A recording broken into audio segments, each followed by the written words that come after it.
the Triangle. This is WNCN Today.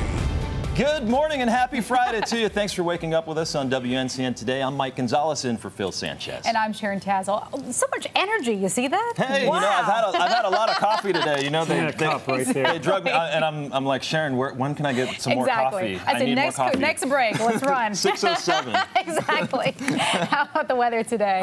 Maybe nice an iced cappuccino, huh? Yeah, that'd be good. It's going to get a little warmer today, but still, it's for mid-August. From the Triangle northward, just a slight chance of a late-day thunder shower. The rest of us partly sunny and high today of 87. All right, awesome. Let's see what's going on out there on the roadways, I-440 and Lake Boone Trail.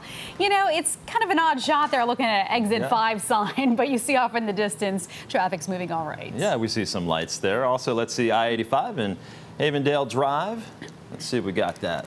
There we go. Yeah, we got some traffic moving, but the good news, no accidents, so looking pretty good at this early morning hour. And today, we expect to learn more about the deadly officer shooting in Missouri. Protesters, they gathered around the clock tower on the main campus, listening to speeches. And there were dozens more protests nationwide. Take a look. A large crowd gathered in Times Square to march in support of those protesting in Ferguson. Another crowd came together just down the road at Union Square. The peaceful protests only spawned a few arrests. In Chicago, participants raised their hands in support of the fallen teen and carried signs that read, "We stand with Ferguson." And leaders in Fayetteville are searching for another way to get those flames. Warning from state environmental officials this morning following this week's flash flooding. Stay out of the water. Take a look at this video we shot. Parts of Raleigh suffered storm damage because of the high water levels. Those areas could include bacteria and other pollutants as well. If you do swim in the lakes after the recent flooding, you should rinse off and take a bath or shower as soon as possible.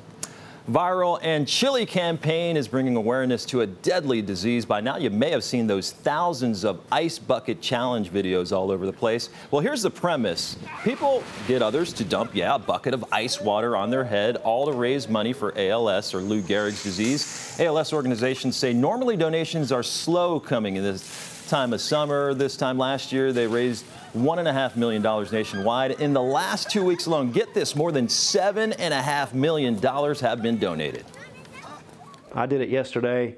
It was quite cold, but it's refreshing. It will wake you up, but it makes you remember, you know, this is nothing compared to what people with ALS are going through. Oh, that's for sure. More than 12,000 people nationwide.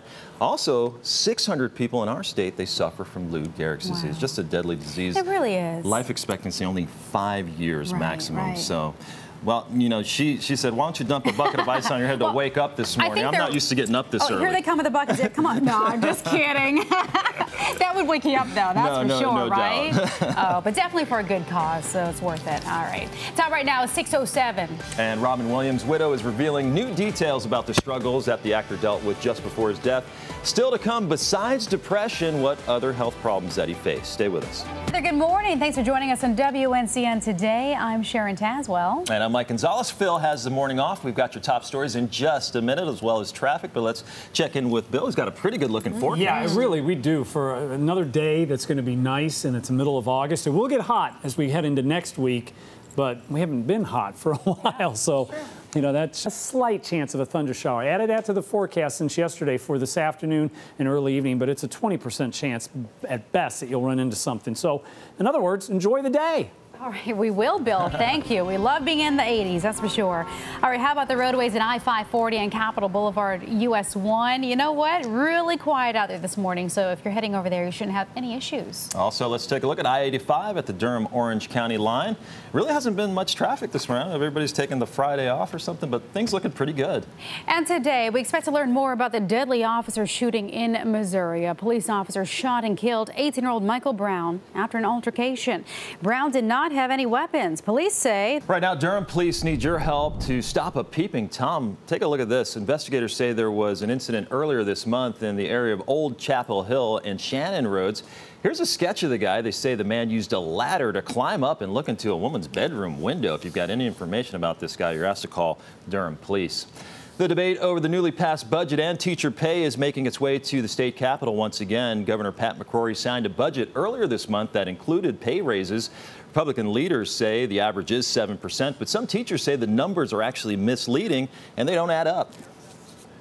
I feel like we haven't gotten a lot of good, solid information, and so a lot of things are up in the air right now. The major investment that this General Assembly has made is raising teacher compensation, working to modernize the system, because we know that we have to recruit and retain the best quality talent we can to teach our children. In the meantime, the North Carolina Association of Educators also expressed concerns about the loss of teacher assistants across the state. Senate lawmakers have offered up options on how to keep more TAs in schools, but House lawmakers have to decide whether to go with them or not. Our news app, just click on the Investigates box for the reports. Attorneys in Virginia are asking the Supreme Court to delay a ruling that overturns the state's same-sex marriage ban. A federal appeals court denied that request on Wednesday. Unless the court steps in, same-sex couples could marry as early as next Thursday. The state would also need to start recognizing out-of-state gay marriages. ACLU is urging a judge to overturn our state's ban as well. Attorney General Roy Cooper says the fight to defend the ban is futile because our state's law is essentially the same as Virginia's. Gay marriage supporters in North Carolina are watching the moves very carefully, especially one couple. They've been committed to each other for nearly 50 years, Lenny Gerber and Pearl Berlin.